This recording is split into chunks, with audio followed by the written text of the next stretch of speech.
अस्सलाम वालेकुम स्टूडेंट, हमने अपना टॉपिक जो 9th फिजिक्स का स्टार्ट किया हुआ था टॉर्क और मूवमेंट ऑफ ए फोर्स, और अपने फर्स्ट पार्ट हमने कंप्लीट किया था इसका।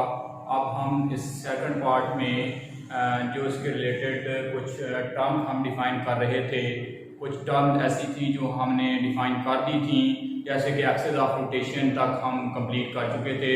उसके बाद हमने टॉर्क को डिफाइन भी किया था, the turning effect of forces is called torque. तो हम लाइन ऑफ एक्शन की बात कर रहे थे अपनी फर्स्ट पार्ट की वीडियो में। अब मैं उसी बात से लाइन ऑफ एक्शन से स्टार्ट कर रहा हूँ। उसके लिए एक्सिस ऑफ रोटेशन को मैं एक बार दोबारा से आपको बता दूँ कि एक्सिस ऑफ रोटेशन किसी रिजिड बॉडी जब उसको हम टर्न करते हैं तो उसके तमाम पार्टिकल किसी एक पॉइंट के गिर्द रोटेट करते हैं, और उस पॉइंट पर जो एक लाइन है उसको हम उस लाइन को एक्सिस ऑफ रोटेशन बोलते हैं। वो हमने अपने पिछले टॉपिक में डिफाइन किया था। यानी उसकी डायग्राम मैंने यहाँ पर बना रखी है। ये अगर आप इसको गौर से देखें तो यहाँ पर मैं कोई फोर्स लगा रहा हूँ। ये यहाँ कोई स्पैनर मान लें, इस फोर्स को लगाने से ये यहाँ पर फिक्स है कोई नट जिसको मैंने ओपन करना है स्पैनर से, तो मैं सी की तरफ या डी की तरफ फोर्स लगा रहा हूँ, जिससे ये इसके तमाम पार्टिकल रोटेट करेंगे किसी एक लाइन के गिर्द, और वो लाइन का नाम है एक्सिस ऑफ रोटेशन। जिस पॉइंट पर फोर्स लगाई जा रही है वहां पर एक लाइन बन रही होगी जिसका यहाँ पर एक्सिस ऑफ रोटेशन को मैंने एक बी का नाम लिया है, और यहाँ पर अगर ये स्पैनर या ये स्पैनर है जो कि स्मॉल लेंथ का मैंने लिया है, इसमें यहाँ पर फोर्स लगाई जाएगी जिससे नट ओपन किया जा सकेगा, और बी पर यहाँ इसके इस पॉइंट पर अगर फोर्स लगाई जाए तो जिसको नट को ओपन किया जा सकता है। यानी ये यहाँ पर अगर देखें तो इसमें ये एक्सिस ऑफ रोटेशन है जिसके रिजिड बॉडी यानी स्पैनर के तमाम पार्टिकल रोटेट करेंगे सर्कुलर पाथ में, और ये जहां पर फोर्स लगाई जा रही है इस लाइन को हम बोलते हैं line of action of force, जो कि line of action of force मैंने यहाँ पर सी डी का नाम लिखा हुआ है, और इसको हमने अपनी पिछली वीडियो में डिफाइन किया था। The line along which a force, एक ऐसी लाइन जिस पर फोर्स एक्ट करती है, is called the line of action of the force. अब हम बात करने वाले हैं मूवमेंट आर्म की। यानी हमने ये जाना था कि टॉर्क या मूवमेंट ऑफ फोर्स, जिसको हम टॉ से डिनोट करते हैं, उसको हमने डिफाइन भी किया था, वो डिपेंड किन किन चीजों पर कर रहा है। मैंने पिछले वीडियो में ये बताया था कि एक तो ये फोर्स है जो लगाई जा रही है। अगर ये आपको पता है कि जब किसी स्पैनर से आपने नट को ओपन करना हो तो यकीनी बात है कि अगर आप कम फोर्स अप्लाई करोगे तो नट आसानी के साथ ओपन हो जाएगा, अगर थोड़ी मुश्किल ओपन होगा और अगर आप बहुत ज्यादा फोर्स लगाओगे तो आसानी के साथ ओपन हो जाएगा। यानी यहाँ से बात जानी जा सकती है, एक तो टर्निंग इफेक्ट जो वहां पर यूज कराया जा रहा है उसकी रीजन जो है वो हमारे पास फोर्स है। फोर्स के इंक्रीज करने से टॉर्क क्या करता है, इंक्रीज करता है। इसके अलावा मैंने पिछली वीडियो में ये बात बताई थी कि जो स्पैनर है वो अगर स्मॉल हो तो नट को ओपन करना मुश्किल होता है बनिस्बत उस स्पैनर के जो कि खास उस स्पैनर यानी स्मॉल लेंथ वाले स्पैनर की निस्बत बड़ा हो, यानी ज्यादा लेंथी हो। पता चला टॉर्क दो चीजों पर डिपेंड कर रहा है। एक ये फोर्स जो हम यहाँ पर अप्लाई कर रहे हैं लाइन ऑफ एक्शन पर, ऑफ फोर्स पर, और दूसरा इसकी स्पैनर की टोटल जो लेंथ है। यानी ये कहा जा सकता है कि एक्सिस ऑफ रोटेशन और लाइन ऑफ एक्शन, ये एक्सिस ऑफ रोटेशन है और ये लाइन ऑफ एक्शन है जहां पर फोर्स लगाई जा रही है, और दोनों के दरमियान जो परपेंडिकुलर डिस्टेंस है उस पर भी डिपेंड कर रहा है। इसको हम अगर इसकी लेंथ को यहाँ से लाइन ऑफ एक्शन से एक्सिस ऑफ रोटेशन से मैं कैपिटल एल का नाम दूं तो ये हमारे पास बनता है मूवमेंट आर्म। और इस असल में मूवमेंट आर्म एक लेंथ का ही नाम है जो कि या एक डिस्टेंस का नाम है जो कि एक्सिस ऑफ रोटेशन और line of action of force के दरमियान परपेंडिकुलर लेंथ है या परपेंडिकुलर डिस्टेंस है, उसका नाम क्या है? Movement arm. तो टॉर्क किन दो चीजों पर डिपेंड करता है? नंबर 1 फोर्स पर और नंबर 2 मूवमेंट आर्म पर। मूवमेंट आर्म को मैं डिफाइन करने जा रहा हूं जी। मूवमेंट आर्म क्या है जी? The perpendicular distance between the axis of rotation and the line of action of the force is called the movement arm of the force. ये बुक के पेज नंबर 91 पर यहां आपकी सब हेडिंग मूवमेंट आर्म है, वहां पर इसकी डेफिनेशन लिखी हुई है। The perpendicular distance between the axis of rotation and the line of action of the force, यानी ये जो एक्सिस ऑफ रोटेशन है, यहां पर अगर इस एक्सिस की बात की जाए, एक्सिस ऑफ रोटेशन है और ये line of action of force है, इन दोनों के दरमियान जो ये परपेंडिकुलर डिस्टेंस है ये क्या कहलाता है? ये मूवमेंट आर्म कहलाता है। और यहां पर आए कि ये line of action axis of rotation है और ये लाइन ऑफ एक्शन है, इन दोनों के दरमियान जो डिस्टेंस है इसका नाम मूवमेंट आर्म है। अच्छा, अब हमने ये बात जान ली है कि फोर्स लगाने से अगर फोर्स इंक्रीज करे तो उसमें ज्यादा टॉर्क प्रोड्यूस करवाया जा सकता है। जितनी फोर्स हम इंक्रीज करवाते जाएंगे उतना टॉर्क इंक्रीज करता जाएगा। मूवमेंट आर्म के बारे में भी हमने ये बात जानी है कि अगर स्पैनर बड़ा यूज करेंगे तो ज्यादा टॉर्क प्रोड्यूस करवाया जा सकता है, यानी बड़े स्पैनर से जो नट है उसको ओपन करना आसान है। इसका मतलब है वहां पर ज्यादा टर्निंग इफेक्ट हो रहा है, ज्यादा टॉर्क प्रोड्यूस हो रहा है। तो ये हम यहां से जान सकते हैं कि जो टॉर्क है इसका फोर्स और ये मूवमेंट आर्म जिसको हमने कैपिटल एल से नोट किया, इन दोनों के दरमियान जो रिलेशन है वो आपस में डायरेक्ट रिलेशन है। और मैं इसके लिए आपके सामने फार्मूला जो यहाँ पर ड्राइव करने वाला हूँ टॉर्क के लिए। टॉर्क को हम टा से डिनोट करेंगे। टा जो कि एक ग्रीक लेटर है, इसको हम इस तरह डिनोट करते हैं, तो याद रखिएगा ये टी नहीं है, ये टा है। और ये ग्रीक लेटर है जो टॉर्क को डिनोट करने के लिए यूज होता है। और हम फोर्स को आपको पहले से पता है कैपिटल एफ से डिनोट करते हैं, और मूवमेंट आर्म को आपको मैंने आपको बताया है कि लेंथ से डिनोट कैपिटल एफ से डिनोट करेंगे, यानी ये एक तरह की लेंथ है। तो हमारे पास टॉर्क का फार्मूला बन जाएगा the product of force and movement arm is also called torque. तो ये एक और डेफिनेशन भी बन सकती है यहाँ से कि फोर्स और मूवमेंट आर्म का जो प्रोडक्ट है उसको हम टॉर्क बोलते हैं।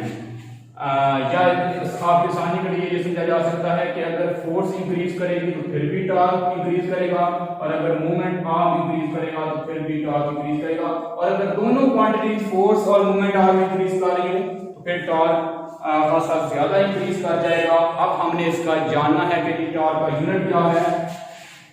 टॉर्क का यूनिट क्या होता है? हम यहाँ से यूनिट की अगर बात करें तो आप पहले से जानते हैं कि जो फोर्स है इसका यूनिट आपके पास होता है न्यूटन, और जो मूवमेंट आर्म है ये एक तरह की लेंथ है, एक तरह का डिस्टेंस है।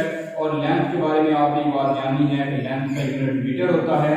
तो यूनिट ऑफ टॉर्क, यहां से हम ये बता सकते हैं कि unit of torque is newton. Unit of torque is newton metre, यानी फोर्स का यूनिट न्यूटन और लेंथ का यूनिट मीटर। ये हमारा जो टॉर्क के रिलेटेड, टॉर्क और मूवमेंट ऑफ फोर्स के रिलेटेड टॉपिक था, ये हमारा कंप्लीट होता है।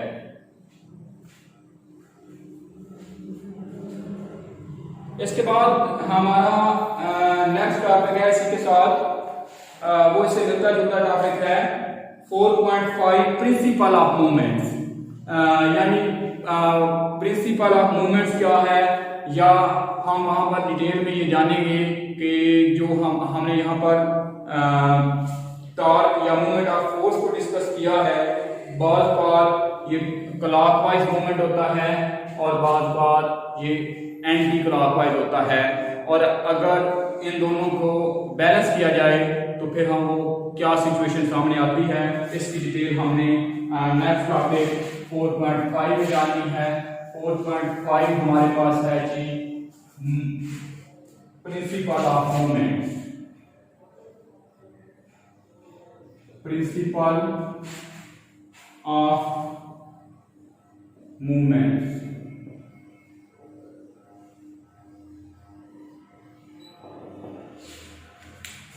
Principal of movement.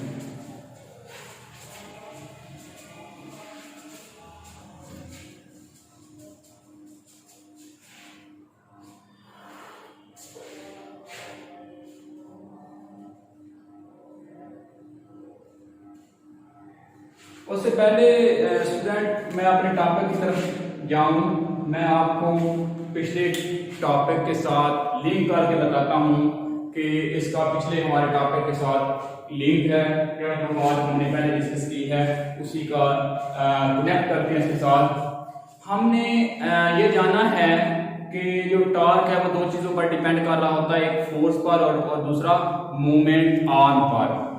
यहाँ पर देखें तो हम ये चेक करेंगे कि फोर्स किस डायरेक्शन में लग रही है। इस टॉपिक में थोड़ी डायरेक्शन की बात आ जाएगी क्योंकि हमें पता है कि फोर्स एक वेक्टर क्वांटिटी है। हमारे पास आमतौर पर जो डायरेक्शन हम लेते हैं डिस्क्राइब करने के लिए वो होती है कि ये क्लॉकवाइज डायरेक्शन है या एंटी क्लॉकवाइज। जिस डायरेक्शन में हम हमारे क्लॉक चलते हैं उस डायरेक्शन को क्लॉकवाइज बोलते हैं, और अगर उसके अपोजिट हो डायरेक्शन तो हम उसको एंटी क्लॉकवाइज बोलते हैं। मैंने यहाँ पर कोई स्पैनर ए लिया है और कोई स्पैनर बी लिया है, और मैं यहाँ पर ये चाहूंगा कि ये दोनों स्पैनर एक जैसे हों। यानी पहले तो मैंने एक स्पैनर को ज्यादा लेंथ का लिया था, अब ये मेरे पास कोई दो स्पैनर हैं, ए स्पैनर और बी स्पैनर। ए पर जो फोर्स लग रही है उसको मैंने F1 से नोट किया है, और जो B पर लग रही है उसको मैं F2 से नोट कर रहा हूं। और स्टूडेंट इस बात को जरा समझाने के लिए मुझे थोड़ी सी क्लॉकवाइज और एंटी क्लॉकवाइज को पहले बताना जरूरी है। देखें यहाँ पर कोई नट मौजूद है जैसे डायग्राम बनाया है, मेरे हाथ में अगर स्पैनर है तो मैं उसको अगर फोर्स 1 ए स्पैनर की बात कर रहा हूं तो इसको क्लॉकवाइज डायरेक्शन में फोर्स लगा रहा हूं, यहाँ पर क्लॉकवाइज डायरेक्शन में फोर्स लगा रहा हूं। और बी की बात की जाए तो यहाँ पर मैं एंटी क्लॉकवाइज डायरेक्शन में फोर्स लगा रहा हूं। बाद बात ये दोनों फोर्सेस ये क्लॉकवाइज में है, जब ये फोर्स क्लॉकवाइज डायरेक्शन में लगेगी तो ये हमारे पास क्लॉकवाइज मूवमेंट क्रिएट करवाएगी। अगर ये फोर्स एंटी क्लॉकवाइज डायरेक्शन में लगेगी तो ये एंटी क्लॉकवाइज मूवमेंट क्रिएट करवाएगी। ये दो हमारे पास मूवमेंट यहां से आ जाएंगे, एक हमारा क्लॉकवाइज मूवमेंट है और एक एंटी क्लॉकवाइज मूवमेंट है। प्रिंसिपल ऑफ मूवमेंट ये है क्या, इसको मैं डिफाइन कर देता हूं फिर मैं एक्सप्लेन करूंगा। A body is balanced if the sum of the clockwise movements acting on the body is equal to the sum of the anti clockwise movement acting on it. यहां पर दो स्पैनर की बात की गई है, अगर क्लॉकवाइज मूवमेंट और एंटी क्लॉकवाइज मूवमेंट दोनों का सम बैलेंस हो जाए, सेम हो जाए, तो हम इसको बोलेंगे कि ये प्रिंसिपल ऑफ मूवमेंट है। यानी ये जो हमारे पास रूल बनता है ये प्रिंसिपल ऑफ मूवमेंट्स का रूल बनता है। इसको ये दो स्पैनर की मदद से समझना भी आसान है, लेकिन अगर मैं एक और सिंपल एग्जांपल आपको बताऊं तो आप यहां पर कोई भी सीसा कंसीडर कर सकते हैं। सीसा यहां पर मैं डायग्राम में अगर आपको दिखाऊं तो उसकी शेप जरा यूं बनाते हैं, और देखें स्टूडेंट इसमें जरा हम जान सकते हैं कि अगर यहां पर जो फोर्स अप्लाई हो रही है यानी किसी एक शख्स के बैठने पर जो इस पर वेट फोर्स लग रही है ये हमारे पास क्लॉकवाइज डायरेक्शन में है, और जब यहाँ पर अगर एक लम्हे को फर्ज करें कि कोई भी नहीं बैठा, यहाँ पर पहले कोई शख्स बैठा है जिसकी वजह से जो फोर्स अप्लाई हो रही है वेट फोर्स, उसको मैं एफ का नाम देता हूँ। इस फोर्स की वजह से यहाँ पर किसी शख्स के मौजूद न होने से या किसी कम वेट के शख्स के होने की वजह से क्या होगा कि ये साइड नीचे की तरफ आ जाएगी और ये ऊपर की तरफ चली जाएगी। लेकिन अगर इसके वेट की जितनी फोर्स ये लगा रहा है उतनी ही वेट फोर्स यहाँ पर लग रही हो, उतनी ही फोर्स, यानी उतनी ही फोर्स का कोई भी उतने ही वेट का कोई शख्स इधर भी बैठे तो ये बिल्कुल बैलेंस हो जाएगा। जब ये बैलेंस होगा तब हम इसको बोलेंगे कि ये प्रिंसिपल ऑफ मूवमेंट है। लेकिन ये सिर्फ फोर्स पर डिपेंड नहीं करता है, यहाँ पर एक और चीज भी है, वो मूवमेंट आर्म है, जिसको हमने एल का नाम दिया था। ये यहाँ पर एक्सिस ऑफ रोटेशन है और ये लाइन ऑफ एक्शन है। लाइन ऑफ एक्शन से एक्सिस ऑफ रोटेशन के दरमियान जो डिस्टेंस है इसको हम कैपिटल एल से डिनोट करते हैं और मूवमेंट आर्म बोलते हैं इसको। और स्टूडेंट यहाँ पर अगर ये एल और ये फोर्स, ये L1 और ये फोर्स F1, ये दोनों L1 F1 ये बराबर हो L2 F2 के, L2 F2 के, तो हमारे पास ये प्रिंसिपल ऑफ मोमेंट्स का केस बनेगा। हाँ, यानी दोनों टॉर्क जो हैं, दोनों मूवमेंट क्लॉकवाइज और एंटी क्लॉकवाइज दोनों क्या हो रहे हैं, बैलेंस हो रही हैं। अगर कभी आपको पार्क में जाने का इत्तेफाक हो और आप वहां पर किसी सीसा को देखें और आपके साथ कोई बच्चा हो, यानी जिसका वेट आपकी निस्बत हाफ हो, तो आप क्या करेंगे? या आप कभी आपके साथ ऐसी सिचुएशन हो तो आपके पास जो सीसा है वो इस डायरेक्शन का है, यानी सीसा वैसा ही है जैसा पहले मैंने बताया है। लेकिन आप क्या करोगे? आप खुद तो किसी इस प्लेस पर बैठोगे और उस बच्चे को खुद तो आप बच्चे को तो इस प्लेस पर बिठाओगे, लेकिन आप अपना जो लाइन ऑफ, यहाँ पर मैंने लाइन ऑफ एक्शन आपको दिखाया था, इसका क्या कर दोगे? कम कर दोगे, यानी कैपिटल एल को क्या कर दोगे? कम कर दोगे। आप यहाँ पर बैठोगे क्योंकि आपका वेट ज्यादा है, जिसकी वजह से ये बैलेंस रहेगा। अगर ऐसा ना हुआ, यानी आप यहाँ पर बैठे, तो क्या होगा? ये नीचे आ जाएगा और ये ऊपर दोबारा नहीं जाएगा, क्योंकि ये यहाँ पर जो क्लॉकवाइज मूवमेंट है और एंटी क्लॉकवाइज मूवमेंट है वो दोनों बैलेंस नहीं होंगे। वो बैलेंस तभी होते हैं जब फोर्स और मूवमेंट आर्म दोनों क्लॉकवाइज डायरेक्शन वाला और एंटी क्लॉकवाइज डायरेक्शन वाला दोनों सेम हो जाते हैं। आप बोथ के हिसाब से मूवमेंट आर्म की डेफिनेशन को भी ये तो बॉक्स में लिखी हुई है, लेकिन आप क्लॉकवाइज मूवमेंट और एंटी क्लॉकवाइज मूवमेंट की डेफिनेशन को भी तैयार कर लोगे कि a force that turns a spanner in the clockwise direction the torque और movement of the force is produced. जो फोर्स स्पैनर को क्लॉकवाइज डायरेक्शन में टर्न करवाने पर अप्लाई की जाती है उसको हम क्लॉकवाइज मूवमेंट बोलते हैं, और जो फोर्स हम उसको एंटी क्लॉकवाइज डायरेक्शन में मूव करवाने के लिए अप्लाई करते हैं उसको हम एंटी क्लॉकवाइज मूवमेंट बोलते हैं। और जब इनका क्लॉकवाइज और एंटी क्लॉकवाइज दोनों मूवमेंट का सम जो है वो इक्वल हो जाता है, यानी बैलेंस हो जाता है, तो इसको हम प्रिंसिपल ऑफ मूवमेंट बोलते हैं। ये हमारा topic principle of movements complete होता है। तो ऐसे नेक्स्ट टॉपिक के साथ अगले लेक्चर में मिलेंगे। अब इजाज़त दीजिए, अल्लाह हाफिज़।